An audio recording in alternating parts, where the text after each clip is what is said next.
Podcast. The Brutally Delicious Podcast. Hey y'all, it's Anezi, and welcome back to another Brutally Delicious concert review. On July 24th, I attended the New York stop of We Came as Romans' Bad Luck tour at the Palladium in Times Square, and this tour is their first time back on the road, headlining in a year and a half since the Dark Bloom tour, and they really didn't hold back. They brought out a stacked lineup featuring Johnny Booth, Currents, and After the Burial, all of which were a first for me to see. It was an all-ages show, so it was no surprise that it started on the earlier side at 7 p.m., but the setlist alternated between heavier, scream-focused bands and bands with a mix of more melodic moments, which I really appreciated. So Long Island band Johnny Booth kicked off the show with a filled room and an active mosh pit. The stage was pretty cozy, so there wasn't a ton of movement, but you could tell that they were into the music, and so were all of the fans in the crowd. Their music quickly jumped into a very heavy and fast sound, which only fed the crowd's energy. I loved seeing the moments of fan-artist interaction, where vocalist Andrew Herman invited a friend of mine, actually, Sean, in the crowd to sing along. He even jumped in and crowd surfed, which was super cool. It's moments like these that I'm really happy can still be preserved, even in bigger venues, and keep show culture alive. But after Johnny Booth was a Connecticut-based band called Currents. This was their first time playing Times Square, and you could tell that they were super excited about it.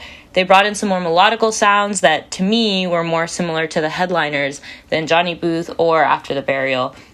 With that sonic handoff, their set definitely had higher and lower energy points, but Currents knew how to command the audience and kept us all entertained.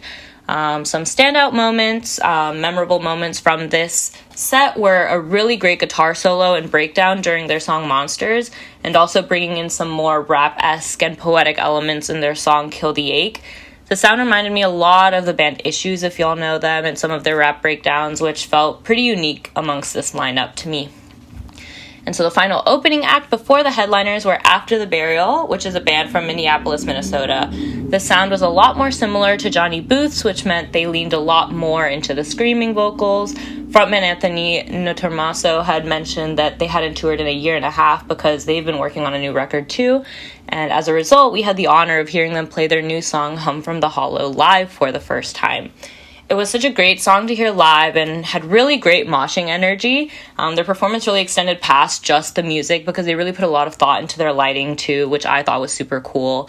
They made use of white and purple synchronized lighting, which made the room feel like it kind of shrunk from a 2,000 person venue to something a lot more intimate and local. They did a great job of warming the crowd up for We Came as Romans. And as the headliners, it's no surprise to me that they had such a comfortable presence on the stage. We Came as Romans moved and jumped around the stage the most out of all of their openers. It was super high energy, and it really did feel like a party. Everyone was having a great time, including the guys up on stage.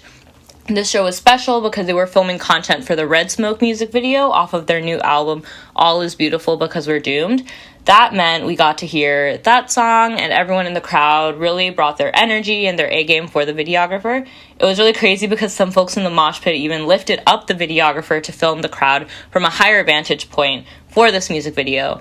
And even though the set was nonstop adrenaline, they also created a space to remember their friend and previous vocalist Kyle Pavone, who passed away. They wrote the song Carry the Weight while grieving his loss, and I really appreciate that even though it's been years, they don't just let this moment slip by. It's these moments of connection and realness that really ground the music we listen to and create those deep connections we have both with others and bands that we love.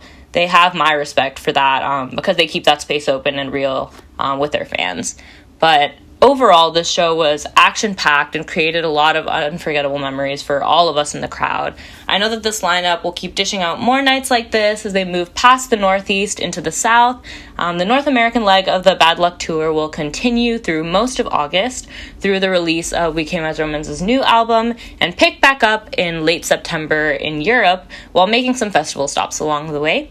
So go check out all of these artists on your preferred streaming platform and check them out live if they're coming near you. Thanks for giving this concert review a listen, and if you want to hear more reviews like this, don't forget to follow Brutally Delicious on our socials and Spotify. So I'll check y'all out later. Bye!